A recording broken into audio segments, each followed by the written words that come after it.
All right, everyone, take a look at the link in the description. It's a CNN article, and if you read the headline there, is this not obvious propaganda? Wouldn't it be simpler to say the economy is doing well under Trump, but they can't bring themselves to say such a thing. So they say, oh, yeah, red counties are doing better under Trump, but not as good as blue cities. Now, the funny thing is, I don't remember ever seeing a headline like this under Obama.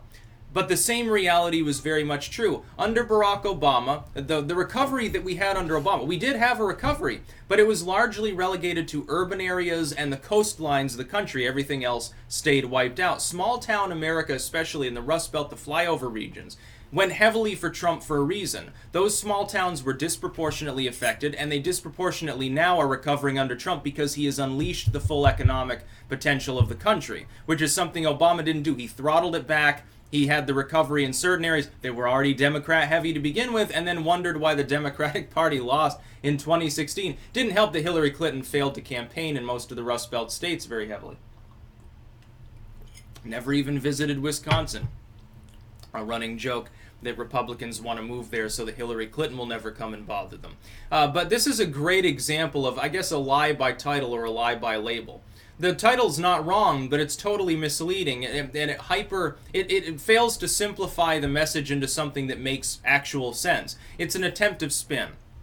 You're spinning it to say, well, basically, yeah, Trump's doing really well in the economy. I think his approval on that's 56% or something. It's doing really well, but it's not as good in your Republican areas, so you shouldn't vote for him again. You're not doing as well as the liberals. Feel sad or something. You know what? I feel pretty well under the Trump economy. Yes, I feel certainly much more. I would be much more happy to take money and invest it in something like buy new equipment, spend on it, improve your home, something like that, put in more money into the garden. Yes, I feel more comfortable doing that now than I did like a few years ago. Now, part of it, of course, is related to my job taking off, but even if I had been maybe doing well at the time, I don't think that I would have been. I think I would have been more reluctant maybe in 2014 or something, or 2012.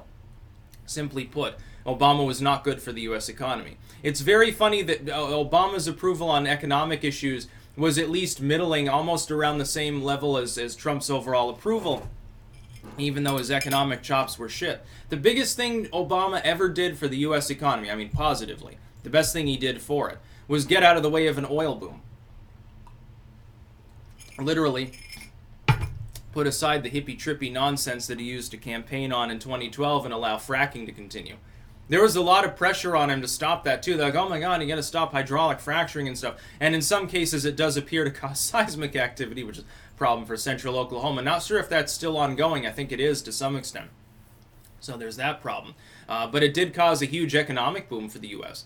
And that's definitely contributing to the current success of the economy. Don't get me wrong, at least in that fashion, Obama definitely aided it, but it wasn't immediately evident. What Trump has done is tear apart a lot of regulations. He's lowered the tax burden on businesses, including smaller regional businesses, which is very important so that they can have enough money to hire people and stuff, expand. Also, when we look at the unemployment rate is now low enough for the first time in a very long time, 50 years, for it to be an employee's economy.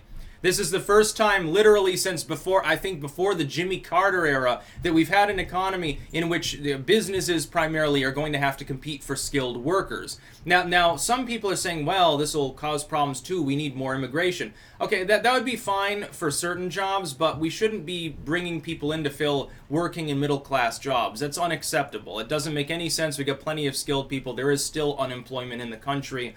There's something to be done about that. And part of it is the fact that people drop out of the workforce. You got to realize we've got an aging economy, that there are demographic shifts going on, but largely the news is very positive. The economic news is very positive. CNN cannot bring itself to admit that openly to its audience because it would crush their spirits. It would just be a really sad day for them. So like, oh yeah, things are going well. But no, not in the red counties. The blue cities, it's doing better. And then I'm thinking to myself, okay, most CNN readers, aren't they in blue cities and stuff? So you're telling them, yeah, the Trump economy is actually really great for you. With the caveat, of course, it's local and state politics too. Democrats are the ones helping you, which is, of course, patent bullshit. If Democratic Party policies on the economy were so great, why didn't we have this kind of economy under Obama? Where was it? That's funny. For the first couple of years, he had a majority in the House and Senate. He sat on his ass and didn't even do anything. He could have closed Gitmo. He didn't do that.